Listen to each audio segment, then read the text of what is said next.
شام کے سائے ہر طرف پھیل رہے تھے۔ اندھیرا اس گھر کے آنگن میں آہستہ آہستہ اتر رہا تھا۔ شام کی اداسی ہر شے کو اپنی لپیٹ میں لے رہی تھی، اور ایسی ہی اداسی مہرو کے چہرے پر بھی نظر آ رہی تھی، مگر اس اداسی کے ساتھ ساتھ امید کی جھلک بھی نظر آ رہی تھی۔ اس کی منتظر نگاہیں دروازے پر جمی ہوئی تھیں۔ جوں جوں وقت گزر رہا تھا اس کا دل بے تاب ہو رہا تھا۔ اپنے باپ کی وہ شدت سے منتظر تھی جو آج شہر میں اس کے لیے کتابیں لینے کے لیے گیا ہوا تھا۔ مہرو کو ہمیشہ سے ہی کتابیں بہت اچھی لگتی تھیں۔ کتابیں اسے ایک نئی دنیا میں لے کر جاتی تھیں۔ یہ کتابیں ہی تو اس کے لیے اس چھوٹے سے گھر میں تنگ سوچوں سے فرار کا وقتی ذریعہ تھی۔ خوبصورت جملوں کی بنت میں منچلے کرداروں میں کھو کر وہ جیسے وقتی طور پر اپنی پریشانیوں کو، تنگ دستی کو بھول جاتی تھی، اور یہ وقتی خوشی اسے ایسی لذت امیز محسوس ہوتی تھی۔ وہ سوچتی تھی کہ کاش وہ خود بھی کسی ایسی ہی کہانی کا کردار ہوتی۔ اس کی زندگی میں چند مشکلات آتی، پریشانیاں آتی، اور پھر سب ٹھیک ہو جاتا۔ مگر حقیقی زندگی اور کتابوں کی دنیا میں یہی تو فرق ہے کہ سب کچھ اتنا جلدی ٹھیک نہیں ہوتا۔ زندگی میں مسلسل مشکلات کا اور چیلنجز کا سامنا کرنا ہی پڑتا ہے۔ اسی وقت اس دروازے کے باہر قدموں کی چاپ سنائی دی تھی۔ اپنی جگہ سے اٹھ کر کھڑی ہوئی۔ بے ساختہ خوشی کا احساس تھا جو اس کے وجود میں دوڑ گیا تھا، مگر یہ دیکھ کر اس کے قدم جیسے زمین نے جکڑ لیے تھے کہ محلے کے 4-5 لوگ اس کے گھر داخل ہو رہے تھے۔ انہوں نے اپنے ہاتھوں پر ایک چارپائی اٹھا رکھی تھی۔ وہ چارپائی اس صحن میں بیچوں بیچ لا کے رکھ دی گئی تھی۔ مہرو کی ماں کمرے میں نماز پڑھ رہی تھی۔ چارپائی کی طرف دیکھ کر مہرو کو احساس ہوا کہ اس کا باپ گھر آ گیا، مگر وہ اپنے پیروں پر چل کر نہیں بلکہ 4 کندھوں پر سوار ہو کر آیا تھا۔ اس کے منہ سے چیخ نکل گئی۔ ہر طرف بے یقینی ہی بے یقینی تھی۔ حیرت سے پھٹی پھٹی آنکھوں سے وہ کبھی اپنے باپ کی طرف دیکھ رہی تھی تو کبھی ان لوگوں کی طرف جو افسوس سے کہہ رہے تھے کہ اولاد کے لیے انسان کو کیا کچھ کرنا پڑتا ہے، کتنے دھکے کھانے پڑتے ہیں، اور یہ شخص بھی اپنی اولاد کی وجہ سے ہی شاید موت کے منہ میں چلا گیا۔ وہ بھاگتے ہوئے اپنی ماں کے پاس گئی، اسے بلا کر لائی۔ وہ بھی مہرو کے چہرے پر چھائی وحشت کو دیکھ کر گھبرا گئی تھی۔ کیا ہوا مہرو، سب ٹھیک تو ہے؟ اس نے مہرو کو دونوں ہاتھوں سے پکڑ کر جھنجھوڑ دیا، مگر مہرو اس وقت سکتے کی کیفیت میں تھی۔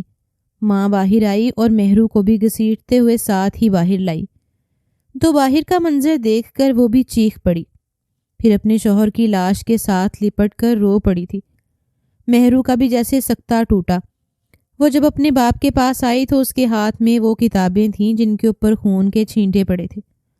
اب وہ لوگ بھی یہی بات کر رہے تھے کہ شاید وہ اپنی بیٹی کے لیے کتابیں لینے کے لیے ہی شہر میں گیا تھا۔ بیچارہ کیا جانتا تھا کہ بیٹی کی خواہش کو پورا کرتے کرتے وہ زندگی کی بازی ہار جائے گا۔ کتابوں پہ خون کے چھینٹے دیکھ کر اس کے ذہن میں آج صبح اپنے باپ کے ساتھ کی گئی تکرار گونجنے لگی تھی۔ ابا، مجھے آج کتابیں لا کر دو نا، یہ 1000 روپے میں نے بڑی ہی مشکل سے جمع کیے ہیں۔ اپنی کتنی خواہشوں کو مارا ہے، اماں سے چھپا کر میں تمہیں دے رہی ہوں۔ اگر اماں نے دیکھے تو مجھ سے لے لے گی، پھر گھر میں خرچ کر دے گی۔ اجمل خان بیٹی کی بات پر مسکرا دیا تھا۔ تم سے یہ پیسے کوئی بھی نہیں چھینے گا، تمہاری ماں کو بالکل بھی پتہ نہیں لگے گا، بس آج کی ہی تو بات ہے۔ کل مجھے دہاڑی لگا لینے دو، میرے پاس جب کرائے کے پیسے ہوں گے تب میں تمہیں کتابیں لا کر دے دوں گا۔ مہرو کبھی بھی اپنے ماں باپ سے ضد نہیں کرتی تھی، مگر آج وہ ضد پہ اڑ گئی تھی۔ ابا، کتنے دن ہو گئے ہیں میں نے کوئی کتاب نہیں پڑھی۔ آپ نہیں جانتے کہ یہ کہانیوں کی دنیا مجھے کتنی اچھی لگتی ہے، بس مجھے یہ کتابیں لا کر دیں۔ مہرو کے مجبور کرنے پر وہ اس سے پیسے لے کر چلے گئے تھے۔ کرایہ نہ ہونے کی وجہ سے انہیں گاڑی کے ساتھ لٹک کر واپس آنا پڑا تھا۔ گاڑی فل سپیڈ میں تھی۔ اچانک سے گاڑی کو بریک لگنے کی وجہ سے وہ زمین پر گر گیا تھا اور پیچھے سے آتی گاڑی اس کے اوپر چڑھ گئی تھی۔ یوں وہ جان کی بازی ہار گئے۔ اگر ان کے پاس کرائے کے پیسے ہوتے تو انہیں کیا ضرورت تھی گاڑی کے ساتھ لٹک کر واپس آنے کی؟ وہ پھوٹ پھوٹ کر رو پڑی تھی۔ غلطی تو اس کی تھی، کاش کہ وہ اپنے باپ کو آج نہ بھیجتی۔ اب باقی کی زندگی کسی سہارے کے بغیر کیسے گزرے گی؟ ان کے سامنے ایک بڑا سا سوالیہ نشان آ کر کھڑا ہو گیا تھا۔ ان لوگوں پر تو بہت سارا قرضہ تھا، اجمل خان نہیں رہا۔ یہ قرضہ کون چکائے گا اور کیسے؟ جمیلہ بھی سر پر ہاتھ رکھ کے رو رہی تھی۔ ارے اب ہم کیا کریں گے؟ میں تو لٹ گئی، برباد ہو گئی۔ اتنا قرضہ میں کیسے اتاروں گی؟ جوان بیٹی کا ساتھ ہے، اسے بھی بیاہنا ہے۔ ارے وہ خود تو چلا گیا مگر مجھے پریشانیوں میں اکیلا چھوڑ گیا۔ مہرو ایک جگہ پر خاموش بیٹھی ہوئی تھی۔ اس کی نظر انہی کتابوں پر تھی جنہیں اس نے بڑے شوق سے منگوایا تھا، جنہیں اس تک پہنچانے کے لیے اس کا باپ اپنی جگہ سے گزر گیا تھا۔ یہ وقت مشکل سے کٹ رہا تھا۔ انہی دنوں رخشندہ بیگم ان کے گھر آئی تھی۔ رخشندہ بیگم گاؤں کے ذمہ دار کی بیوی تھی، گو کہ ان کے شوہر کا انتقال ہو گیا تھا مگر ان کا بیٹا جوان تھا، پورے گاؤں میں دندناتا پھرتا تھا۔ گاؤں کے لوگ اس سے بہت ڈرتے تھے۔ گاؤں میں سب سے بڑا گھر انہی کا تھا، سب سے زیادہ زمین جائیداد بھی انہی کی تھی۔ اجمل خان اور جمیلہ بیگم ان کے گھر میں ہی کام کرتے تھے۔ کبھی کبھی مہرو بھی اپنی ماں کا ہاتھ بٹانے کے لیے رخشندہ بیگم کے گھر جاتی تھی۔ رخشندہ بیگم نے ایک گہری نظر مہرو پر ڈالی اور پھر اس کی ماں سے مخاطب ہو کر کہنے لگی کہ ارے میں جانتی ہوں کہ تمہارے سر کا سائیں تم سے دور ہو گیا ہے، اب تم ماں بیٹی اکیلی ہو گئی ہو، قرضہ بھی اتنا ہے، تمہاری تو پریشانی بجا ہے، جوان بیٹی کا بھی ساتھ ہے، مگر کیا کریں کہ قرض تو تمہیں اتارنا ہی ہوگا۔ جمیلہ بیگم سر جھکا کر بیٹھ گئی تھیں۔ وہ رخشندہ بیگم کی باتوں کا مطلب خوب سمجھ رہی تھیں۔ ان کا ہی تو قرضہ تھا ان لوگوں کے سر پر، ان سے ہی ادھار لے کر جمیلہ بیگم کا اجمل نے آپریشن کروایا تھا جب اس کے گردے میں پتھری ہو گئی تھی، اور پھر کچھ پیسے گھر کی مرمت پر بھی خرچ کیے تھے کیونکہ ان کی چھت ٹپکنے لگی تھی، ان کے لیے سونا بھی محال ہو گیا تھا۔ جمیلہ بیگم سوچ رہی تھی کہ اب وہ کیا کریں، کیسے یہ سارا قرض اتارے گی؟ رخشندہ بیگم تو پائی پائی اس سے وصول کر کے رہے گی۔ جمیلہ کو سوچوں میں گم دیکھ کر رخشندہ بیگم کے ہونٹوں پر معنی خیز مسکراہٹ آ گئی تھی۔ رخشندہ کہنے لگی کہ فکر مت کرو، اگر تمہارے پاس پیسے نہیں ہیں تو تمہارے گھر میں ایک ایسا خزانہ موجود ہے جو تمہارے سارے قرضوں کو معاف کروا سکتا ہے۔ تمہارے سارے مسائل کا حل اس خزانے میں ہے۔ جمیلہ تو انہیں دیکھتی رہ گئی تھی۔ بھلا اس کے اس ٹوٹے پھوٹے ایک کمرے کے گھر میں ایسا کون سا خزانہ پوشیدہ تھا جس سے وہ خود بے خبر تھی؟ تب رخشندہ بیگم نے مہرو کی طرف اشارہ کیا تھا۔ جمیلہ نے ایک گہرا سانس لیا۔ ٹھیک ہے ملکانی جی، آپ لے جائیے مہرو کو، جتنے دن رکھنا ہے رکھ لیں، جتنا کام کروانا ہے آپ اس سے کروا لیں۔ مہرو نے چونک کر اپنی ماں کو دیکھا۔ کیسی باتیں کر رہی تھی اس کی ماں؟ وہ بغیر مہرو کی رضامندی جانے اسے رخشندہ بیگم کے ساتھ کیسے بھیج سکتی تھی؟ جبکہ مہرو تو جب تھوڑی دیر ان کے گھر جاتی تو اس کی جی الٹنے لگتا تھا۔ وہ بھاگ کر اپنے گھر آ جاتی تھی۔ اپنے چھوٹے سے گھر میں آ کر اسے سکون ملتا تھا۔ اگر اسے مستقل وہاں پر رہنا پڑے گا تو وہ کیسے رہے گی؟ ماں بھی نہ سوچے سمجھے بغیر کچھ بھی بول دیتی ہے۔ مہرو نے سوچ کر کوفت سے سر جھٹکا تھا، مگر رخشندہ بیگم کی اگلی بات نے ان دونوں کو حیران پریشان کر دیا تھا۔ وہ کہنے لگی کہ میں مہرو کو چند دنوں کے لیے نہیں بلکہ میں ہمیشہ کے لیے اپنے گھر لے جانا چاہتی ہوں۔ میں مہرو کا اپنے بازل خان سے نکاح کرنا چاہتی ہوں۔ رخشندہ بیگم نے تو گویا ان دونوں کے سر پر بم پھوڑا تھا۔ مہرو ہکا بکا کبھی ان کی طرف دیکھ رہی تھی تو کبھی اپنی ماں کی طرف۔ اسے سمجھ نہیں آ رہا تھا کہ رخشندہ بیگم نے جو کہا ہے وہ سچ ہے یا اسے سننے میں غلطی ہوئی ہے۔ بازل خان جیسا انسان جو اس گاؤں کا زمیندار تھا، جو دیکھنے میں اونچا لمبا گبرو جوان تھا، اکڑو گسیل مزاج کا، بہت پیسے والا، جس پر اسے غرور بھی تھا، اس کا رشتہ اس کی ماں اپنے مزارے کی بیٹی کے ساتھ کرنے کی بات کر رہی ہے۔ ملکانی جی کا دماغ جل گیا ہے کیا؟ جمیلہ بیگم اس جھٹکے سے سنبھل کر کہنے لگیں کہ آپ ہمارے مالک ہیں، آپ کو اپنی برادری میں رشتہ مل سکتا ہے، اب آپ اس غریب کی کٹیا میں اپنے بیٹے کا رشتہ لینے کے لیے کیوں آئی ہیں؟ مجھے کچھ سمجھ نہیں آ رہا۔ رخشندہ بیگم مہرو کو توڑتی ہوئی نظروں سے دیکھنے لگی، پھر کہنے لگیں کہ میرا بیٹا قدرے اکڑ مزاج ہے اور تم جانتی ہو کہ غصیلا بھی ہے۔ اس جیسے مرد کو تمہاری بیٹی جیسی معصوم لڑکی ہی اپنی محبت میں پگھلا کر نرم مزاج کا انسان بنا سکتی ہے۔ میں اگر کسی اپنے جیسے زمیندار گھرانے کی لڑکی کو بہو بنا کر لے آئی تو شاید وہ میرے بیٹے کے ساتھ نبھا نہ کر سکے۔ تم یہ تو جانتی ہو کہ میرے بیٹے کو کوئی کمی نہیں ہے۔ جس لڑکی پر ہاتھ رکھوں گی کوئی انکار نہیں کرے گا، مگر میری مجبوری ہے۔ مجھے اپنے بیٹے کے مزاج کو دیکھ کر فیصلہ کرنا ہوگا۔ ساری بات اب جمیلہ بیگم کی سمجھ میں آ گئی تھی، مگر مہرو کی سمجھ میں کچھ بھی نہیں آ رہا تھا۔ رخشندہ بیگم کہنے لگی کہ مہرو تمہاری بیٹی ہے، تمہارا فیصلہ تو آخری ہوگا۔ اگر تم اپنی بیٹی کا رشتہ میرے بیٹے سے نہیں بھی کرنا چاہتی تو تمہاری مرضی ہے، تمہاری مرضی میرے لیے سب سے مقدم ہوگی، مگر ایک بات کان کھول کر سن لو کہ اس کے بعد ہم تمہاری حفاظت کا ذمہ لینے سے باز آ جائیں گے۔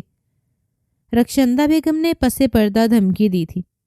تب جمیلہ بیگم ایک بار جی جان سے کانپ کے رہ گئی تھیں۔ رخشندہ بیگم کی اس بات کا کیا مطلب تھا، یہ تو جمیلہ بیگم اچھے سے سمجھ گئی تھی۔ وہ جانتی تھی کہ جب زمیندار لوگ ایسی بات کرتے ہیں تو ان کا مطلب کیا ہوتا ہے۔ اب کرنے کو وہ کچھ بھی کر سکتے تھے، مہرو کو اٹھوا بھی سکتے تھے اور زبردستی اس کی شادی بازل خان سے بھی کروا سکتے تھے۔ یہ بھی ہو سکتا تھا کہ وہ ہمیشہ کے لیے مہرو کو باندی بنا کے رکھتے یا پھر اسے غائب کروا دیتے۔ تو بہتر یہی تھا کہ جیسا رخشندہ بیگم کہہ رہی ہے ان کی بات مان لی جائے، اسی میں سب کی بہتری ہے۔ اس کے جانے کے بعد مہرو پھوٹ پھوٹ کر رو پڑی تھی۔ اماں یہ کیسی باتیں کر رہی تھی وہ عورت، میں بھلا اس اکڑ بدمزاج سے کیسے شادی کر سکتی ہوں جو آس پاس رہنے والے غریب غربا لوگوں کو کیڑوں مکوڑوں سے زیادہ حیثیت دینے پر تیار نہیں ہے، جو اپنے علاوہ کسی کو کچھ سمجھتا ہی نہیں ہے۔ جمیلہ بیگم کہنے لگی کہ ارے فکر مت کرو، ایک بار شادی ہو جانے دو، وہ شخص بھی بدل جائے گا۔ عورت چاہے تو مرد کو پورے کا پورا بدل سکتی ہے۔ مجھے پتا ہے کہ میری بیٹی بہت سمجھدار ہے، وہ خوش اسلوبی سے سارے معاملات کو سنبھال سکتی ہے۔ اور بازل خان کا کیا ہے، مرد پر تو غصہ سجتا ہے، دیکھا نہیں تم نے کیسا شاندار مرد دکھتا ہے۔ مگر اماں میں نے ابا جیسا نرم خو مرد اپنی زندگی میں دیکھا ہے، اور اب تم مجھے اس پر جلال شخص کے حوالے کر رہی ہو، میری زندگی خراب ہو جائے گی۔ جمیلہ بیگم نے اپنا سر پیٹ لیا۔ ارے تم کیوں نہیں سمجھ رہی مہرو، جس چیز پر یہ ذمہ دار لوگ ہاتھ رکھ دیتے ہیں اس چیز کو ہر حال میں حاصل کر لیتے ہیں۔ ملکانی ہماری رضامندی جاننے کے لیے یہاں پر نہیں آئی تھی، وہ ہمیں فیصلہ سنانے کے لیے آئی تھی۔ اگر میں انکار کر بھی دوں گی تو بھی تمہارا نکاح بازل سے وہ کروا دیں گے، اور بہتر نہیں ہے کہ میں عزت سے ہی تمہیں اس کے ساتھ رخصت کر دوں۔ مہرو سوچ کر رو رہی تھی کہ وہ اس حویلی میں اس بدمزاج انسان کے ساتھ کیسے رہے گی۔ مگر اماں ابھی تو ابا کا کفن بھی میلا نہیں ہوا، ابھی میں اتنی جلدی کیسے اپنی نئی زندگی کرنی شروع کر سکتی ہوں۔ بالآخر مہرو کو ایک بہانہ سوجھ ہی گیا تھا۔ رخشندہ بیگم نے ان کی مجبوری سمجھ لی تھی، اور پھر جب اجمل خان کا 40واں ہو گیا تو تب وہ سادہ سی بارات لے کر مہرو کو بیاہنے کے لیے آ گئی تھی۔ مہرو اپنے باپ کی موت کے صدمے سے کافی حد تک سنبھل چکی تھی۔ اب وہ اپنی نئی زندگی شروع کرنے کے حوالے سے سوچوں میں گھوم رہی تھی۔ نہ جانے بازل خان کا رویہ اس کے ساتھ کیسا ہوگا، وہ اس کا کیسے استقبال کرے گا، کیسے اپنی زندگی میں شامل کرے گا۔ یہ سب سوچتے ہوئے کبھی وہ شرما جاتی، کبھی گھبرا جاتی۔ جب اس کی بری آئی تو وہ اپنی بری دیکھ کر حیرت سے ہکا بکا رہ گئی تھی۔ اس کی نظروں کے سامنے ملکانی کے پہنے گئے قیمتی ملبوسات گھوم گئے تھے۔ اس کا ایک ایک لباس دور سے ہی دیکھنے پر اپنی مالیت بتاتا تھا۔ وہ یہی سمجھ رہی تھی کہ اس کے لیے بھی ایسے ہی شاندار بری آئے گی، مگر وہ سب کپڑے بالکل نارمل تھے، ایسے جیسے مزاروں کی بیٹیاں بہویں استعمال کرتی ہیں۔ یہاں تک کہ اس کی شادی کا جوڑا بھی بالکل عام سا ہی تھا۔ یہ سب دیکھ کر اسے بہت مایوسی ہوئی تھی۔ اماں یہ سب کیا ہے؟ ملکانی نے یہ میرے لیے کیسی بری بھیجی ہے؟ اور یہ شادی کا جوڑا؟ وہ منہ بسورتے ہوئے کہنے لگی تو جمیلہ بیگم نے ایک نظر کپڑوں پر ڈالی، پھر اپنی بیٹی کو سمجھاتے ہوئے کہنے لگی کہ انہوں نے بری اپنی حیثیت سے نہیں بلکہ ہماری حیثیت دیکھ کر دی ہے، اور تم فکر مت کرو، جب تم ایک بار حویلی میں چلی جاؤ گی تب تمہارا جیسے دل کرے گا تم ویسے ہی وہاں پر رہنا، وہاں پر کوئی تمہیں روکنے ٹوکنے والا نہیں ہوگا۔ تب رخشندہ بیگم بھی تمہیں کچھ نہیں کہہ پائیں گی، کیونکہ تم پھر اس حویلی میں بہو کی حیثیت سے موجود ہوگی۔ تم بھی وہی پہنو گی جو وہ پہنے گی، ویسے ہی رہو گی جیسے وہ لوگ رہتے ہیں۔ بات مہرو کی سمجھ میں آ گئی تھی، مگر اس کے خواب پہلے ہی قدم پر بری طرح سے چکنا چور ہو گئے تھے۔ سوچ رہی تھی کہ نہ جانے آگے کیا کچھ اسے دیکھنے کو ملنے والا ہے، اور پھر رخشندہ بیگم سادگی سے اسے رخصت کرا کر لے گئی تھی، یہاں تک کہ گاڑی کو بھی ہر قسم کی آرائش سے پاک رکھا تھا۔ دیکھنے والے بھی حیران رہ گئے تھے کہ یہ تو رخشندہ بیگم کے اکلوتے بیٹے کی شادی تھی، اور اتنی سادگی کے ساتھ اس کے چہرے پر بھی کسی قسم کی خوشی کے آثار نظر نہیں آ رہے تھے۔ مہرو جب حویلی میں آئی تو تب اس کے ذہن میں یہی خیال تھا کہ حویلی میں چہل پہل ہوگی، خوب رونق دیکھنے کو ملے گی، اس کا اداس دل بہل جائے گا۔ مگر پوری حویلی میں یوں سناٹا چھایا ہوا تھا جیسے یہاں پر کوئی انسان بستا ہی نہ ہو، کوئی چہل پہل، کوئی رونق دیکھنے کو نہیں مل رہی تھی۔ وہ جب حویلی کے درمیان پہنچی تو تب رخشندہ بیگم اسے لے کر ایک چھوٹے سے سرونٹ کوارٹر میں آ گئی تھیں۔ اسے کمرے میں دھکیل کر کہنے لگیں کہ آج سے تم اسی کمرے میں رہو گی۔ رخشندہ بیگم کا انداز و اطوار، لہجہ سب کچھ بدل گیا تھا۔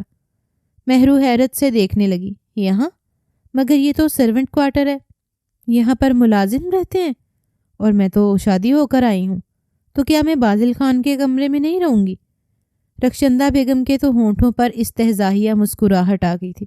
تمہاری اتنی اوقات نہیں ہے کہ تم میرے بیٹے کے ساتھ حویلی کے اندر رہو، تم اسی سرونٹ کوارٹر میں رہو گی، اور خبردار اگر میرے بیٹے کے آگے پیچھے پھر کر اسے رجانے کی کوشش کی تو جلدی سے ہی اپنا حلیہ بدلو اور کچن میں آ کر کام کرو۔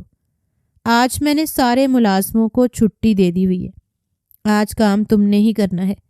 کچن میں بہت سارے برتن ہیں، وہ دھو کر اپنے ٹھکانے پر رکھو اور پھر کھانے کا کوئی انتظام کرو، اور ہاں جلدی سے یہ سارے کام نپٹا لینا، کیونکہ مجھے رات کو سونے سے پہلے اپنے سر پر اور پیروں میں مالش کروانے کی عادت ہے۔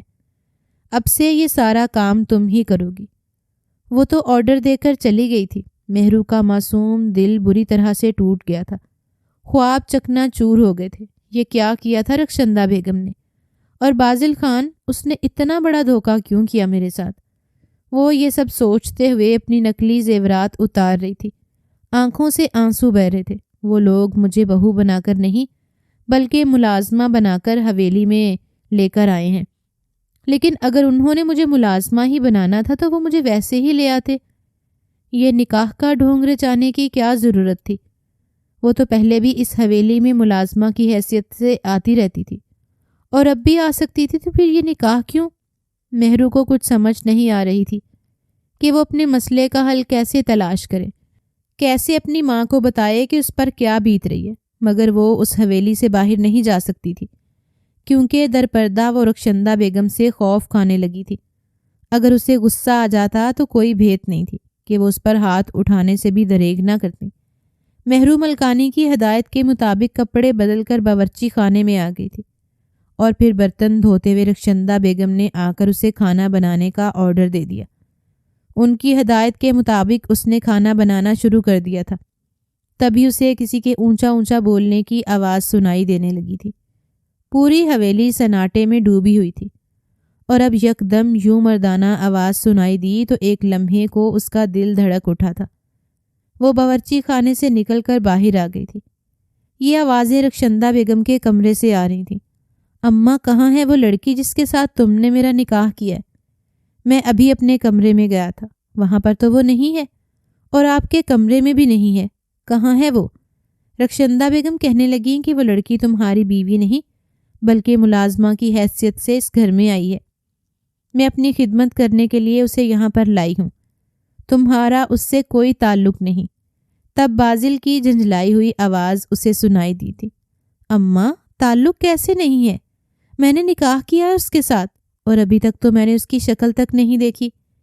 کیا میرا یہ حق نہیں بنتا کہ میں دیکھوں تو صحیح کہ میری بیوی دیکھنے میں کیسی ہے؟ مگر رخشندہ بیگم نے گویا ناک پر سے مکھی اڑائی تھی۔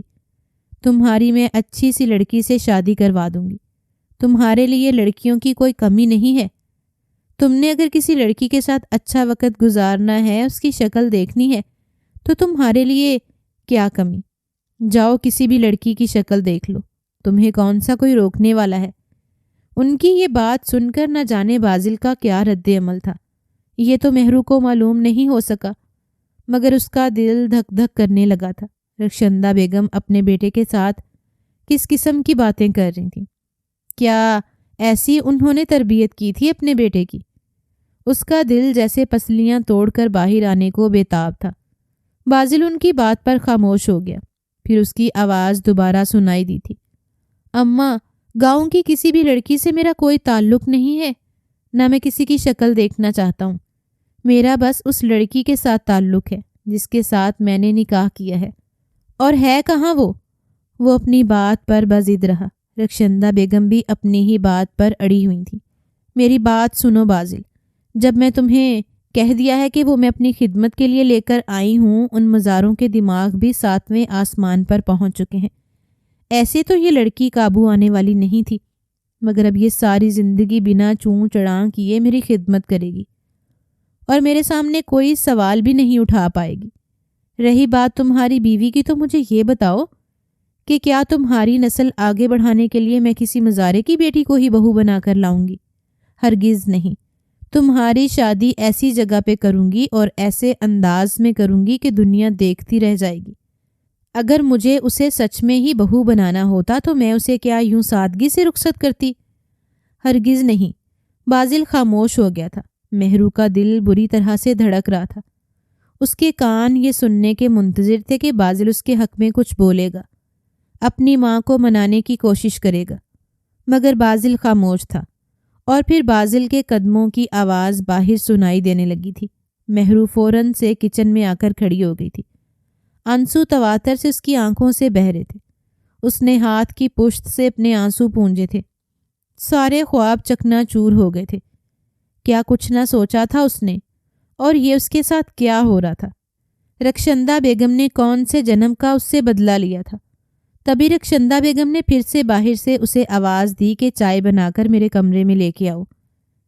چولہے پر کھانا رکھ کر دوسرے پر وہ چائے بنانے لگی۔ چائے لے کے جب وہ رخشندہ بیگم کے کمرے میں آئی تو سامنے کلثوم خالہ تھی۔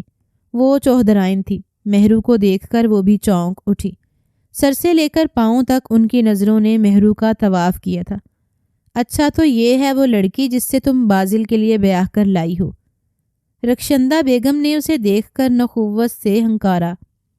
ہاں یہی ہے، منحوس ماری۔ انہوں نے زیر لب اسے گالی دی تھی۔ کلثوم خالہ کہنے لگیں کہ میری مانو تو بازل پر اس لڑکی کی جھلک بھی نہ پڑنے دینا۔ اگر اسے اس کی خوبصورتی کا، اس کی قربت کا نشہ چڑھ گیا تو وہ لڑکا تمہارے ہاتھ سے نکل جائے گا۔ بس اسے اس کی نظروں سے دور رکھو، اسے چھپا کے رکھو۔ اپنی پوری کوشش کرنا ان دونوں کا کبھی آمنا سامنا نہ ہو، ورنہ سمجھو کہ تم تو اپنے بیٹے کو اپنے ہی ہاتھ سے گوا دو گی۔ کلثوم خالہ کی بات پر رخشندہ بیگم کہنے لگیں کہ اتنی بھی کچی گولیاں نہیں کھیلی میں نے۔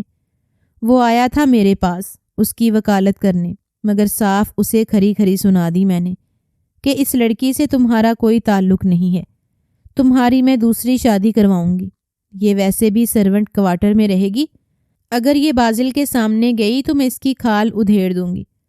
ان کا انداز صاف دھمکاتا ہوا تھا۔ مہرو جی جان سے کانپ کے رہ گئی تھی۔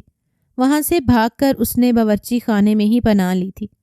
اب وہ دونوں آپس میں سرگوشیوں میں مصروف ہو گئی تھیں۔ مہرو اپنی ماں کے ساتھ اس حویلی میں جب بھی آئی تو وہ صفائی ستھرائی کا کام ہی کرتی تھی۔ کھانا بنانے کا کام حویلی کی ایک خاص ملازمہ سے ہی لیا جاتا تھا اور سب اس کے ہاتھ کے ذائقے کو پسند کرتے تھے۔ مہرو نہیں جانتی تھی کہ اس کا بنایا ہوا کھانا یہ لوگ پسند بھی کریں گے یا نہیں۔ اور پھر رات کو جب اس نے میز پر کھانا لگایا تو رخشندہ بیگم نے اسے خوب کھری کھری سنائی تھی۔ ارے میں یہ بات بھول گئی تھی کہ تم تو کسی بھوکے گھر سے آئی ہو، تم یہی دال ساگ ہی بناؤ گی، تمہیں کہاں کچھ اچھا بنانا آتا ہوگا۔ مگر اب یہ سب نہیں چلے گا۔ مہرو سہمے ہوئے انداز میں کہنے لگی کہ مجھے آپ نے بتایا ہی نہیں تھا کہ کیا بنانا ہے، ورنہ میں گوشت بھی اچھے سے بنا لیتی ہوں۔ رخشندہ بیگم کہنے لگی کہ ٹھیک ہے، کل میرے مہمان آنے والے ہیں اور کل کھانے میں ذرا بھی گڑبڑ ہوئی تو مجھ سے برا کوئی نہیں ہوگا۔ ان کے سامنے میں تمہارے ساتھ وہ سلوک کروں گی کہ تم نظر اٹھانے کے قابل نہیں رہو گی۔ نہ جانے وہ اتنی ظالم کیوں ہو گئی تھی۔ مہرو آنسو پیتی رہ گئی۔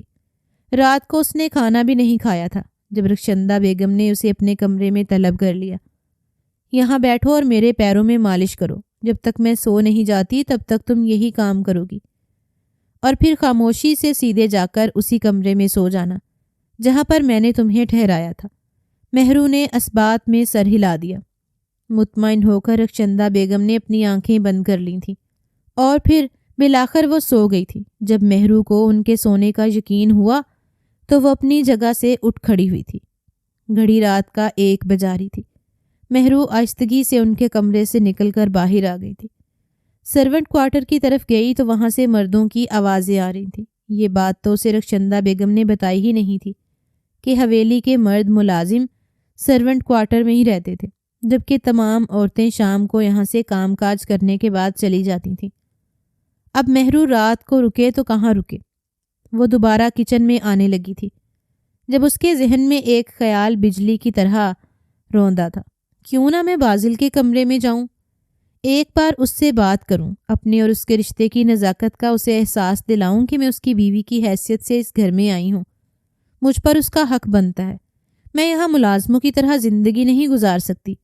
یہ سوچ کر وہ بازل کا کمرہ تلاش کرنے لگی تھی۔ حویلی کے آدھے سے زیادہ کمرے تو یوں ہی بند پڑے ہوئے تھے، کسی پر تالا تھا تو کسی پر محض باہر سے کنڈی لگی ہوئی تھی۔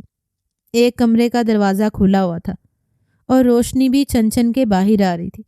مہرو کا دل بے اختیار انداز میں دھڑکا تھا۔ کمرے کے پاس پہنچی اور ذرا سا جھک کر اندر دیکھا تو سامنے ہی بازل خان اپنے بیڈ پر موجود تھا۔ اپنی تمام تر وجاہت اور مغروریت کے ساتھ یکدم اس نے نظر اٹھا کر سامنے دیکھا اور وہ بھی جیسے حیران رہ گیا۔ بجلی کی تیزی سے وہ اپنے بستر سے اٹھ کر کھڑا ہوا، دروازے کے پاس آیا۔ تم وہی لڑکی ہو نا جس کے ساتھ میرا آج نکاح ہوا ہے؟ اس کے لہجے میں اشتیاق تھا۔ مہرو نے اس بات میں سر ہلایا۔ میں اندر آ جاؤں؟ ہاں ہاں آؤ۔ وہ فوراً دروازے سے ہٹ کر اس کو راستہ دے گیا۔ مہرو کی نظریں بستر پر پڑی ہوئی اس کی کتابوں کی طرف تھیں۔ بازل پھر اس کے سامنے آ کر بیٹھا۔ اس کی نظریں سر سے لے کر پیر تک مہرو کا طواف کر رہی تھیں۔ تم بہت حسین ہو، مگر اس کے ساتھ ساتھ تم بہت چھوٹی بھی ہو۔ مجھے سمجھ نہیں آ رہا کہ تم اس رشتے کے لیے کیسے مانی۔ مگر مہرو اس کے سوال کو نظر انداز کیے اس کی کتابوں کو دیکھے جا رہی تھی۔ مہرو کو خاموش دیکھ کر وہ پھر سے بولا، مگر اب سوال پہلے سے تبدیل ہو چکا تھا۔ مجھے یہ بتاؤ کہ تم میرے بارے میں کیا جانتی ہو؟ مجھے دیکھا ہوا تھا کیا؟ کیا سنا تھا تم نے میرے بارے میں؟ اور کیوں تم نے مجھ سے شادی کی؟ بازل خان کو اپنی تعریفیں سننے کا بہت شوق تھا اور یہ کام اس کے چاپلوس ملازم بہت اچھے سے کرتے تھے۔ بازل ان سے بہت خوش ہوتا تھا۔ اس وقت وہ اس منموہنی سی لڑکی سے اظہار محبت سننا چاہتا تھا، مگر مہرو کتابیں دیکھ کر کسی اور جہان میں پہنچ گئی تھی۔ کہنے لگی کہ کیا آپ کو کتابیں پڑھنے کا شوق ہے؟ وہ اس کی بات پر بدمزہ ہوا۔ پہلی ملاقات تھی اور وہ لڑکی اس سے کچھ پوچھنے کے بجائے، اپنے بارے میں بتانے کے بجائے کتابوں کو دیکھ رہی تھی۔ یہ میرے سوال کا جواب نہیں ہے۔ جو میں نے پوچھا ہے وہ مجھے بتاؤ کہ تم نے مجھ سے شادی کیوں کی؟ کیا میری دولت اور جائیداد کے لیے؟ بازل کا لہجہ سخت ہو گیا تھا۔ مہرو اسے دیکھتی رہی۔ یہ بھی اپنی ماں کی طرح سخت مزاج ہے۔ اگر کوئی بات اسے بری لگ گئی تو میرے ساتھ برے طریقے سے پیش آئے گا۔ وہ کچھ سوچ کر کہنے لگی کہ میں نے سنا تھا کہ آپ بہت قابل ہیں، آپ باقی لوگوں سے بہت مختلف ہیں، اسی وجہ سے میں نے آپ سے شادی کی۔ بازل اس کی بات پر اجنبے سے اسے دیکھنے لگا تھا۔ آج تک اس انداز میں اسے کسی نے نہیں سراہا تھا، اور یہ لڑکی جو چھوٹی سی تھی، نہ جانے اسکول میں بھی گئی تھی یا نہیں، مگر کتنی ذہین تھی۔ اس کا بات کرنے کا انداز بھی بہت انوکھا تھا۔ گاؤں کی لڑکیاں ایسی تو نہیں ہوتیں۔ اسے اپنی دلہن بہت پسند آ گئی تھی۔ ساتھ میں اس چھوٹی سی لڑکی پر ترس بھی آ گیا تھا۔ اس کے لیے بستر پر جگہ بناتے ہوئے کہنے لگا، تم یہاں آ کر سو جاؤ۔ مہرو اس کی بات سن کر جھجک گئی۔ ذہن میں یہ خیال بھی تھا کہ اگر رخشندہ بیگم نے اسے دیکھ لیا تو وہ اس کے ساتھ بہت برے طریقے سے پیش آئیں گی، مگر وہ بازل خان کو انکار بھی نہیں کر سکتی تھی۔ بازل خان نے اسے بستر پر سونے کا اشارہ کیا اور پھر خود کتابیں اٹھا کر وہ صوفے پر جا کر بیٹھ گیا۔ اس کی نظریں کتابوں پر تھیں مگر وہ گہری سوچوں میں گم تھا۔ مہرو سوچ رہی تھی کہ وہ اپنے اور اس کے درمیان موجود رشتے کی نزاکت کو محسوس کرے گا، اس سے پیار جتائے گا، محبت سے پیش آئے گا، اس کے قریب آنے کی کوشش کرے گا، مگر بازل خان نے تو ایسا کچھ بھی نہیں کیا تھا۔ یہی سب سوچتے سوچتے بلاخر وہ نیند کی وادیوں میں کھو گئی تھی۔ اس کی فجر کے وقت آنکھ کھلی تو ہڑبڑا کر اٹھ بیٹھی تھی۔ بازل صوفے پر ہی کتابوں پر سر رکھے سو رہا تھا۔ مہرو تیزی سے کمرے سے باہر نکلی تھی۔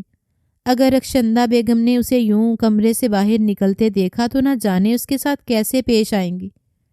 اس کا رخ باورچی خانے کی طرف تھا۔ تیزی سے جا رہی تھی کہ کوئی دیکھ نہ لے، مگر اس کی تمام تر احتیاط کے باوجود بھی رخشندہ بیگم اسے بازل کے کمرے سے نکلتا ہوا دیکھ چکی تھیں۔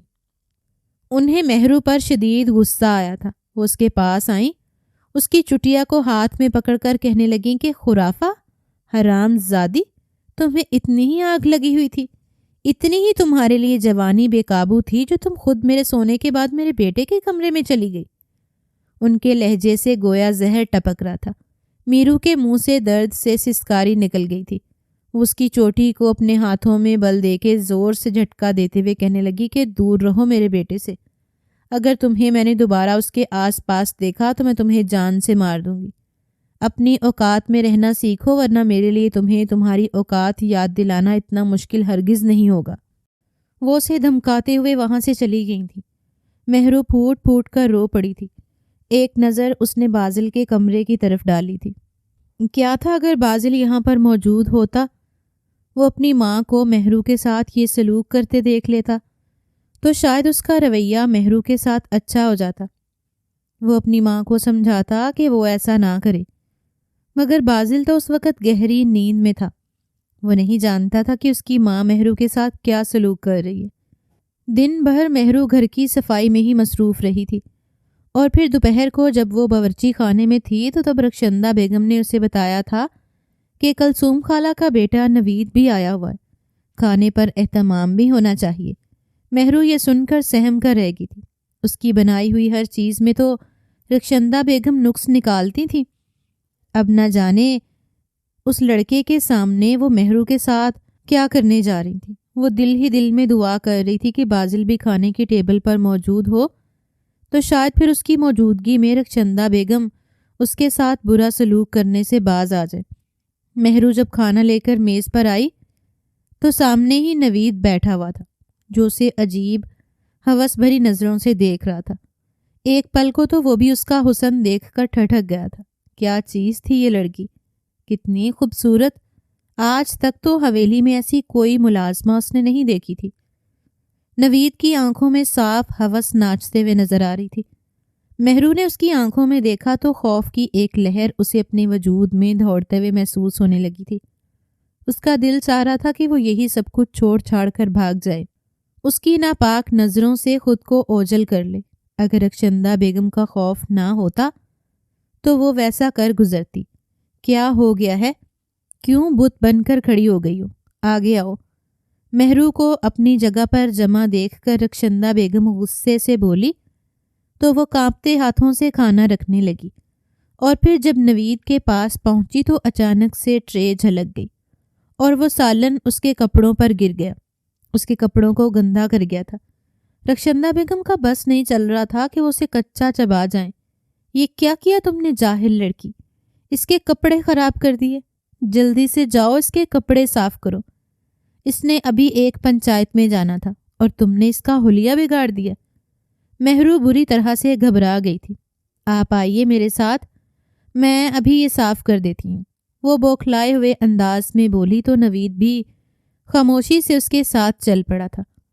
وہ نہیں جانتی تھی کہ نوید کے ذہن میں اس وقت کیا چل رہا تھا۔ اگر جان جاتی تو شاید اسے ساتھ لے کر جانے کی غلطی نہ کرتی۔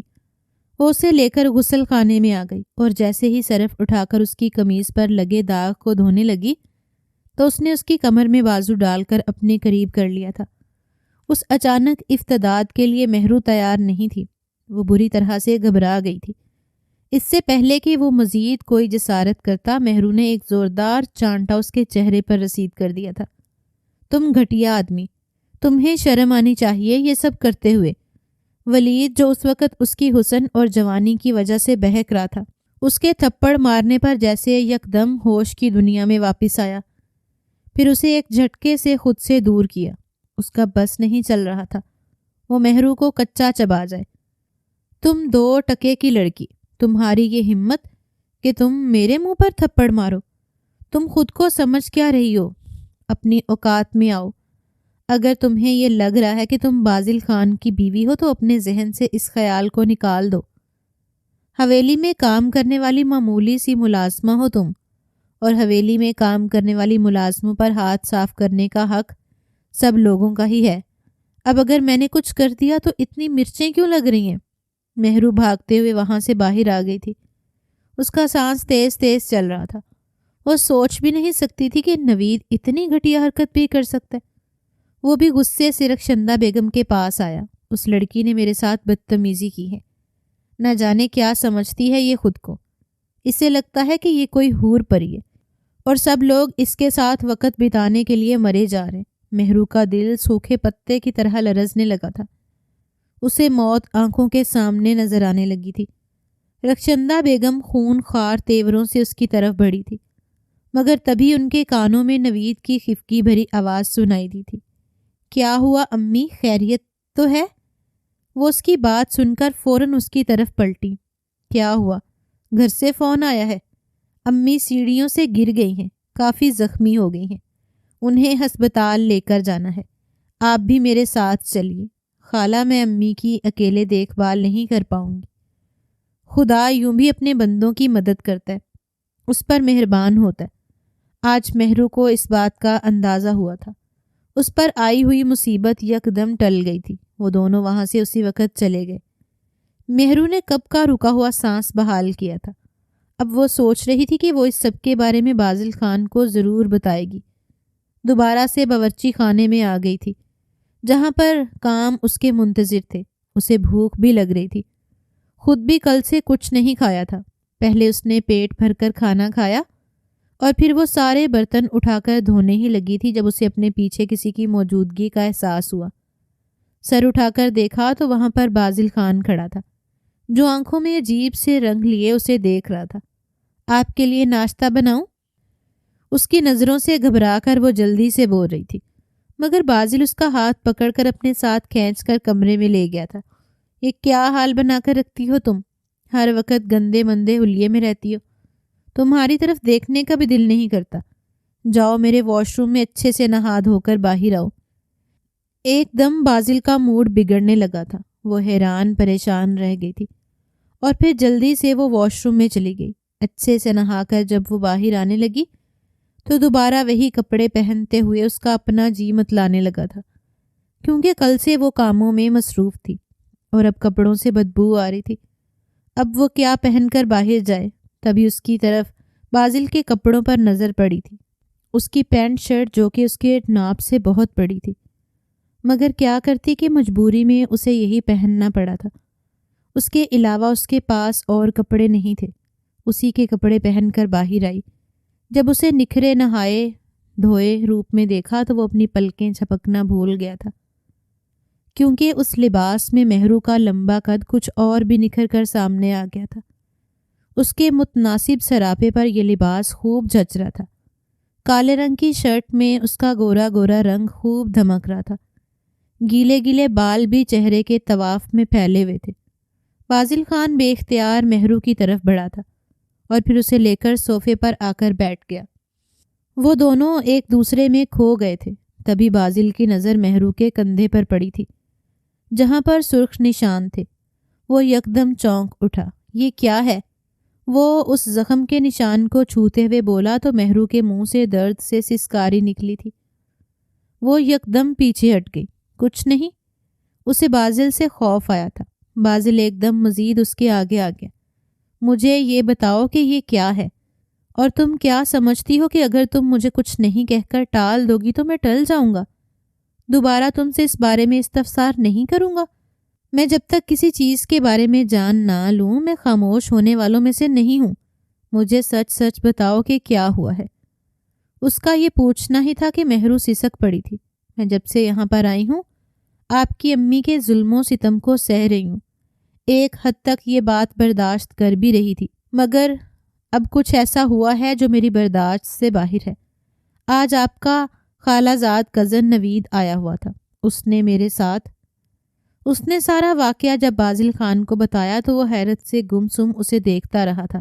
مہرو نہیں جانتی تھی کہ اس نے بازل خان کو یہ سب بتا کر صحیح کیا یا غلط کیا، مگر بازل خان کے دماغ میں کیا چل رہا تھا مہرو اس بارے میں کچھ نہیں جانتی تھی۔ تبھی باہر سے رخشندہ بیگم کے چلانے کی آوازیں آنے لگی تھیں۔ مہرو بری طرح سے بوکھلا گئی تھی۔ اس کے منہ پر بازل خان نے انگلی رکھ کر خاموش کروا دیا تھا۔ تمہیں ڈرنے کی کوئی ضرورت نہیں ہے، میں ہوں تمہارے ساتھ۔ میرے ہوتے ہوئے تمہارا کوئی کچھ نہیں بگاڑ سکتا۔ میں ہمیشہ ساتھ ہوں تمہارے۔ رخشندہ بیگم اب دروازے کو زور زور سے دستک دینے لگی تھی۔ دروازہ کھولو، مگر نہ تو بازل نے خود دروازہ کھولا اور نہ ہی مہرو کو دروازے کی طرف جانے دیا۔ وہ سہمی سہمی دروازے کی طرف دیکھتی رہی۔ کافی دیر تک رخشندہ بیگم کی غصے بھری آواز سنائی دیتی رہی، مگر پھر باہر خاموشی چھا گئی تھی۔ مہرو کا دل بھی اب قدرے سنبھل گیا تھا۔ بازل کی قربت بھی اسے پگھلا رہی تھی، اور پھر ان دونوں کے درمیان خوشگوار لمحات بسر ہونے لگے تھے۔ شام کو بازل تو خوشگوار لمحات بسر کر کے اپنی زمینوں کی طرف چلا گیا تھا، جہاں پر بہت سارے کام اس کے منتظر تھے، مگر مہرو کو اسی گھر میں ہی رہنا تھا۔ اس گھر میں رہنے والی رخشندہ بیگم کی سختیوں کو سہنا تھا۔ اب جب وہ باہر آئی تو رخشندہ بیگم چیل کی طرح اس پر چپٹی تھی، اسے لے کر باہر کی طرف آ گئی تھی۔ تمہاری ہمت کیسے ہوئی میرے بیٹے کے قریب بھی جانے کی؟ کیسی بدکردار عورت ہو تم، جو خود ایک مرد کے دامن میں گر رہی ہو۔ صبح تم نے نوید کو اپنے جال میں پھنسانے کی کوشش کی، اسے اپنی طرف رجاتی رہی، اور جب اس نے تمہیں شرم دلائی تھی تم نے اسے تھپڑ مار دیا، اور اب میرے بیٹے کو تم ورغلا رہی تھی۔ ان کے منہ سے گویا کف بہہ رہا تھا۔ وہ بری طرح سے غصے میں تھی۔ مہرو جانتی تھی کہ رخشندہ بیگم کو غصہ کس بات پر آ رہا ہے، کیونکہ وہ نہیں چاہتی کہ اکلوتا بیٹا مہرو کے باتوں میں آ کر انہیں چھوڑ کر چلا جائے۔ یہ دراصل ان کے اندر کا خوف تھا جو ان کے سامنے مجسم ہو کر آیا تھا۔ تبھی وہ اپنے خوف کو دبانے کے لیے اس پر چڑھائی کر رہی تھیں، اس پر دھاڑ رہی تھیں کہ وہ کبھی بھی ان کے مقابلے میں آنے کی غلطی نہ کرے۔ اور یہ سب مہرو کی سمجھ میں آنا ہی تھا کہ مہرو نے یکدم فیصلہ کیا، ان کے منہ پر تھپڑ مارا، اس کے منہ پر تھوکا اور پھر اسے زوردار دھکا دیا۔ وہ پیٹ کے بل زمین پر گر گئی تھی۔ رخشندہ بیگم کی آنکھوں میں بے یقینی سی پھیل گئی تھی۔ تم گھٹیا لڑکی، تمہاری یہ اوقات۔ تب مہرو ایک بار پھر سے رخشندہ بیگم پر تھوک کر کمرے میں آ گئی تھی۔ ایک پل کو اس کا دل لرزا تھا، خوف سے اس کا دل کانپا بھی تھا۔ رخشندہ بیگم جیسی دبنگ عورت کے ساتھ ایسا سلوک کرنے کی وجہ سے اسے موت کے گھاٹ بھی اتارا جا سکتا تھا، مگر جو بھی تھا وہ ایک بوڑھی عورت تھی، اس کے مقابلے میں کمزور بھی تھی۔ گھر میں تو ملازم بھی نہیں تھے جو اس کی مدد کے لیے آتے، جو مہرو کے خلاف بازل خان کو بتاتے۔ یوں مہرو کو اس طرف سے اطمینان تھا کہ کوئی بازل کو اس کے خلاف نہیں ورغلا سکتا، اور وہ اسے معصومیت سے اپنے قابو میں کر لے گی۔ وہ اس کے کمرے میں بکھری ہوئی کتابوں کو سمیٹنے لگی تھی اور پیار سے اس کی تمام چیزوں کو ٹھکانے لگانے لگی تھی۔ رخشندہ بیگم غصے سے گالیاں دیتے ہوئے اپنے کمرے میں چلی گئی تھی۔ ان کے دل میں خوف سا بیٹھ گیا تھا۔ ایک ملازمہ ہو کر ان کے ساتھ ایسا سلوک کیا تھا۔ یہ لڑکی تو چند دنوں میں ہی اتنی بے خوف ہو گئی تھی، کل کو یہ ان کے مقابلے میں آ کر کھڑی ہو جائے گی، ان کے بیٹے کو لے اڑے گی۔ ان کا خوف بری طرح سے ان کے سامنے آ گیا تھا۔ شام کو جب بازل گھر آیا تو رخشندہ بیگم کہنے لگیں کہ اس لڑکی نے میرے ساتھ بدتمیزی کی ہے، مجھے تھپڑ مارا ہے اور مجھے زمین پر دھکا دیا۔ بازل خان بے یقین تھا۔ مہرو تو بہت معصوم تھی، ڈرپوک تھی، وہ ایسا کیسے کر سکتی تھی؟ کبھی وہ اپنی ماں کو دیکھ رہا تھا تو کبھی مہرو کی طرف۔ مہرو نے جب رخشندہ بیگم کو اپنا وار چلاتے ہوئے دیکھا تو وہ فوراً سے بازل کے قدموں میں گر گئی تھی امی کو مجھ سے بہت نفرت ہے۔ میں نہیں جانتی کہ مجھ سے اتنی نفرت کیوں کرتی ہیں۔ یہ کیوں کر رہی ہیں میرے ساتھ ایسا، جبکہ میں ان کی خدمت میں کوئی کمی نہیں رکھتی۔ ان کے ساتھ میں ایسا سلوک کرنے کے بارے میں سوچ بھی نہیں سکتی۔ میں کیسے کر سکتی ہوں اپنی ماں کے ساتھ ایسا؟ بازل کو بھی یقین نہیں تھا کہ مہرو جیسی بزدل سی لڑکی ایسی حرکت کر سکتی ہے، مگر رخشندہ بیگم تو کسی طرح سے بھی آپے میں نہیں آ رہی تھیں۔ تم طلاق دو اسے بازل، ابھی کے ابھی اسے حویلی سے باہر نکال کر دو، ورنہ میں تمہیں اپنا دودھ نہیں بخشوں گی۔ اور تب مہرو کا دل گویا سہم کر رہ گیا تھا۔ اگر بازل نے اسے واقعی میں طلاق دے دی تو نہیں بازل ایسا نہیں کر سکتا۔ وہ دوبارہ سے اس کے پاؤں پکڑ کر پھوٹ پھوٹ کر رونے لگی تھی۔ مجھے طلاق مت دیں بازل، مجھے مت چھوڑیں، خدا کے لیے۔ اگر آپ مجھے اپنی بیوی نہیں بنا سکتے تو مجھے ملازمہ کی حیثیت سے اس گھر میں رہنے دیں، مگر مجھے امی کی خدمت کرنے دیں۔ یہ مجھ سے نفرت کرتی ہیں مگر میں نہیں۔ مجھے ان کی خدمت کر کے سکون ملتا ہے، اور مجھے یقین ہے کہ ایک دن میں ان کے دل میں اپنی جگہ بنا لوں گی، مگر آپ مجھے مت چھوڑیں، مجھے حویلی کے ایک کونے میں ہی پڑا رہنے دیں۔ رخشندہ بیگم تو اس لڑکی کو دیکھ کر حیران رہ گئی تھی۔ وہ کبھی سوچ بھی نہیں سکتی تھی کہ مہرو جیسی بزدل ڈری سہمی سی لڑکی اتنی چلاک بھی ہو سکتی ہے۔ انہوں نے اپنی مصیبت کو خود مول لیا تھا۔ اس گھر میں وہ اسے ملازمہ بنا کر لائی تھی، بلکہ وہ تو ڈائن نکلی جو ان کے ہی بیٹے کو ان سے چھیننے والی تھی۔ بازل کو دکھانے کے لیے مہرو رخشندہ بیگم کے آگے پیچھے پھرتی، ان کے پاؤں دباتی، سر کی مالش کرتی، اور بازل دیکھ دیکھ کر خوش ہوتا رہتا کہ مہرو کتنی اچھی لڑکی ہے، میری ماں کی خدمت کرتی ہے، مگر میری ماں کو اس کی قدر نہیں ہے۔ رخشندہ بیگم کو مہرو سے بہت ہی زیادہ ڈر لگنے لگا تھا۔ وہ اسے دیکھ کر خوف میں مبتلا ہو جاتی تھیں۔ اب انہوں نے سارے ملازم واپس بلا لیے تھے، کیونکہ ملازموں کی موجودگی میں وہ سکون محسوس کرتی تھی کہ اتنے لوگوں کے سامنے مہرو ان کے ساتھ کچھ بھی غلط نہیں کر سکے گی، وہ اس طرح سے قابو میں رہے گی۔ یہ بات یہاں پر رخشندہ بیگم کے حق میں اچھی ثابت ہوئی تھی، وہیں پر مہرو کے لیے بھی بہت اچھی ثابت ہوئی تھی، کیونکہ مہرو کے سر سے کاموں کا بوجھ ہٹ گیا تھا۔ رخشندہ بیگم کو یہ بھی ڈر تھا کہ کہیں ایسا نہ ہو کہ مہرو کھانے میں زہر ملا دے۔ انہوں نے کھانا بنانے کی ڈیوٹی ایک ملازمہ کے سر لگا دی تھی، اور صفائی ستھرائی کرنے کے لیے بھی باقی ملازم موجود تھے۔ ایسا تو ہو نہیں سکتا تھا کہ گھر میں ڈھیر سارے ملازم تھے اور وہ سب کو آرام کرنے کا کہہ کر مہرو سے گھر کے کام کرواتی۔ اس صورت میں تو بازل بھی ان سے باز پرس کرنے لگتا تھا۔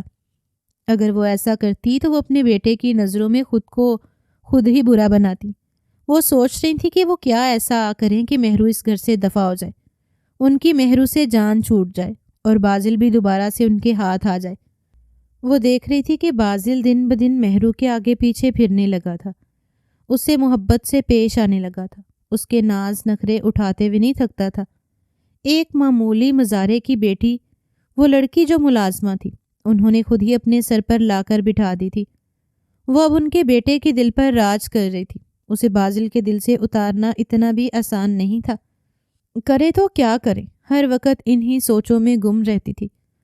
اور پھر ایک دن بازل انہیں کہنے لگا کہ میں کام کے سلسلے میں شہر جا رہا ہوں، کچھ دن کے بعد واپس آؤں گا۔ تب رخشندہ بیگم کی آنکھوں میں چمک آ گئی تھی، جبکہ مہرو بری طرح سے گھبرا گئی تھی۔ یہ سوچ کر کہ جب بازل خان یہاں سے چلا جائے گا تب وہ رخشندہ بیگم کے ہتھے چڑھ جائے گی، ان کو تو دیکھنے والا روکنے والا کوئی بھی نہیں ہوگا۔ ابھی تو اسے یہ اطمینان تھا کہ بازل روزانہ شام کو گھر آ جاتا ہے۔ وہ اس کے سامنے کوئی نہ کوئی ایسا ڈرامہ رچا لیا کرتی تھی جس سے بازل کی ہمدردی اس کے ساتھ ہو جاتی تھی، مگر اب تو بازل نہ جانے کتنے وقت کے لیے شہر جانے والا تھا، اور پیچھے رخشندہ بیگم اس کے ساتھ کیا سلوک کرتی وہ بازل کو جانے نہیں دے سکتی تھی۔ بازل میری بات سنیے، آپ کہیں نہیں جا رہے، میں آپ کے بغیر نہیں رہ سکتی۔ وہ پہلی بار بازل کا بازو تھام کر اسے محبت سے گویا ہوئے تھے۔ اس کے منہ سے اظہار محبت سن کر بازل گویا نہال ہو گیا تھا۔ ہاں، میں بھی تمہارے بغیر نہیں رہ سکتا، میری بھی بہت مشکل ہے، مگر کیا کروں کہ میں ضروری کام کے لیے جا رہا ہوں، جلدی واپس آ جاؤں گا۔ وہ اس کا گال تھپکتے ہوئے تسلی دیتے ہوئے بولا تھا، اگر آپ کا جانا بہت ضروری ہے تو آپ مجھے اپنے ساتھ لے کر جائیں گے، میں یہاں پر اکیلی نہیں رہوں گی، مجھے ڈر لگتا ہے۔ اور وہ اس کے ساتھ لگ کر سسک ہی پڑی تھی۔ ساری بہادری تو جیسے ہوا ہو گئی تھی۔ بازل اس کی کیفیت کو سمجھ رہا تھا۔ اچھا بس کرو، صرف 2 دن کی بات ہے، میں کوشش کروں گا کہ میرا کام 1 دن میں ہو جائے، میں واپس آ جاؤں گا۔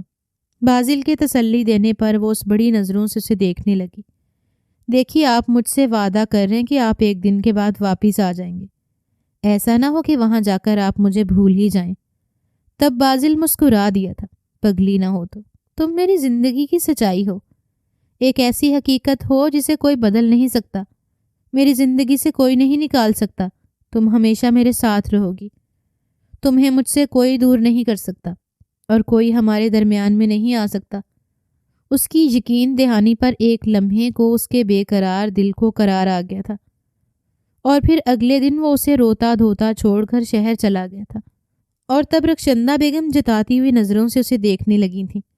بہت اتراتی پھر رہی تھی نا تو میرے منہ پر تھپڑ مارا تھا، مجھے ذلیل کیا تھا، اب تم دیکھو کہ میں تمہارے ساتھ کرتی کیا ہوں۔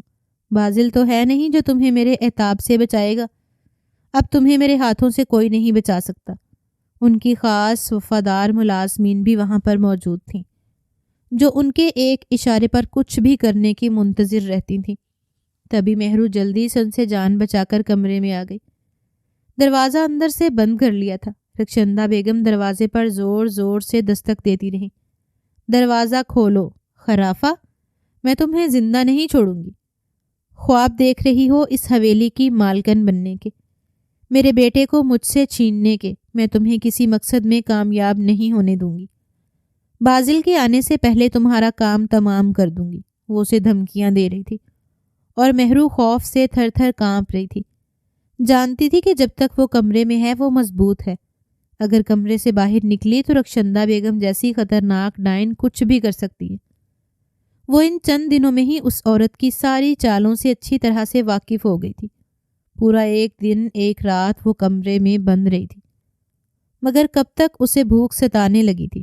کھانے کی غرض سے تو اسے کمرے سے باہر نکلنا تھا، اور پھر دوپہر کے وقت جب رخشندہ بیگم کے آرام کرنے کا وقت ہوتا تھا وہ اس وقت سو رہی تھی۔ کچھ بھی ہو جائے وہ کمرے سے باہر نہیں نکلتی تھی۔ تب مہرو چھپتے چھپاتے اپنے کمرے سے باہر نکلی تھی۔ اس کا رخ کچن کی طرف تھا۔ سامنے اشتہا انگیز کھانے پکے ہوئے تھے، جن کی خوشبو اس کے نتنوں سے ٹکرائی تو اس کی بھوک میں اضافہ ہو گیا تھا۔ وہ جیسے کچن میں گئی تو جھٹ سے دروازہ بند ہو گیا تھا۔ وہ دروازے کی طرف واپس پلٹی۔ اسے کسی گڑبڑ کا احساس ہو رہا تھا۔ اب اسے عجیب سی اسمیل بھی محسوس ہو رہی تھی۔ دروازے کے نیچے سے پیٹرول کچن میں آ رہا تھا، اور یہ اسمیل اسی کی تھی۔ وہ بری طرح سے حواس باختہ ہو گئی تھی۔ یہ عورت کیا کرنے جا رہی ہے؟ تبھی اس کی نظر کھڑکی کی طرف پڑی، جہاں پر رخشندہ بیگم کھڑی تھی۔ ان کے ہاتھ میں ماچس تھی، اور محض ایک تیلی لگانے کی دیر تھی، مہرو کا کام تمام ہو جاتا، اس کی زندگی کا خاتمہ ہو جاتا، کسی کو پتہ بھی نہ چلتا کہ اس کے ساتھ کیا ہوا ہے۔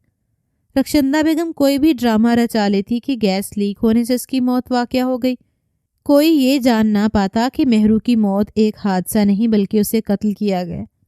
وہ رونے لگی، چلانے لگی، ان سے زندگی کی بھیک مانگنے لگی۔ مجھے معاف کر دیں، مجھے باورچی خانے سے باہر نکالیں، مجھ سے میری زندگی کو مت چھینیے، جیسا آپ کہیں گے میں ویسا ہی کروں گی۔ مگر رخشندہ بیگم کے سر پر تو گویا جنون سوار تھا۔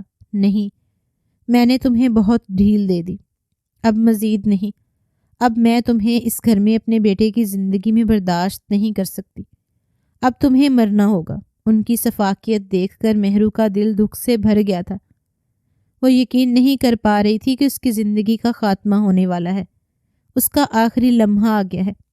وہ اس وقت بھی بازل کو پکار رہی تھی کہ اگر وہ یہاں پر ہوتا تو اسے بچا لیتا، مگر اسی غیر موجودگی کا فائدہ اٹھا کر رخشندہ بیگم نے یہ چال چلی تھی۔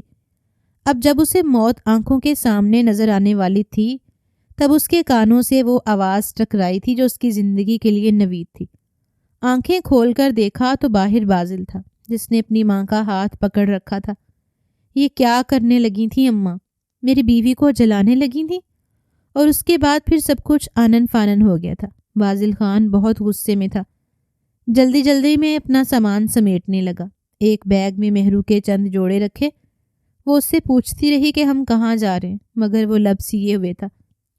جاتے وقت میرو کو اس کی ماں سے ملوانے کے لیے لے گیا۔ کہنے لگا کہ میں اسے شہر لے کے جا رہا ہوں، آج سے ہم دونوں وہیں پر رہیں گے۔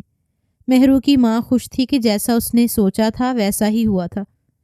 اس کی بیٹی اپنے شوہر کے دل میں محبت پیدا کرنے کے قابل ہو گئی تھی، اور اب وہ اسے اپنے ساتھ شہر میں لے کے جا رہا تھا۔ اس کا مطلب تو صاف تھا کہ رخشندہ بیگم کا زور اپنے بیٹے سے ٹوٹ گیا تھا، اس کا بیٹا اس کے ہاتھوں سے نکل گیا تھا۔ مہرو روتے ہوئے کہنے لگی کہ مجھے ڈر ہے کہ تمہاری ماں میری ماں کو جان سے مار دے گی، وہ ان سے میرا انتقام لے گی، میں اپنی ماں کو اکیلا نہیں چھوڑ سکتی۔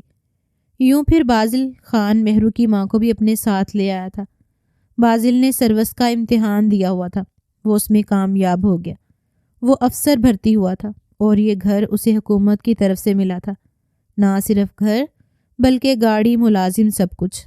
اب تو مہرو کی زندگی ہی بدل گئی تھی۔ وہ اس بڑے سے گھر میں بیگم صاحبہ بن کر رہنے لگی تھی، اس پورے گھر کی سیاہ سفید کی مالک تھی۔ جمیلہ بیگم بیٹی کو بری نظر سے بچائے رکھنے کے لیے ہر وقت دعا میں مشغول رہتی تھیں۔ بلا شبہ اس کی بیٹی کا نصیب بہت اونچا تھا، جبکہ رخشندہ بیگم اپنی حویلی میں شکست خوردہ انداز میں بیٹھی رہ گئی۔ وہ بار بار بازل خان کو فون کرتی کہ اس سے ملنے کے لیے بلاتی۔ بازل خان ان سے ملنے کے لیے جاتا اور تھوڑی دیر کے بعد واپس آ جاتا۔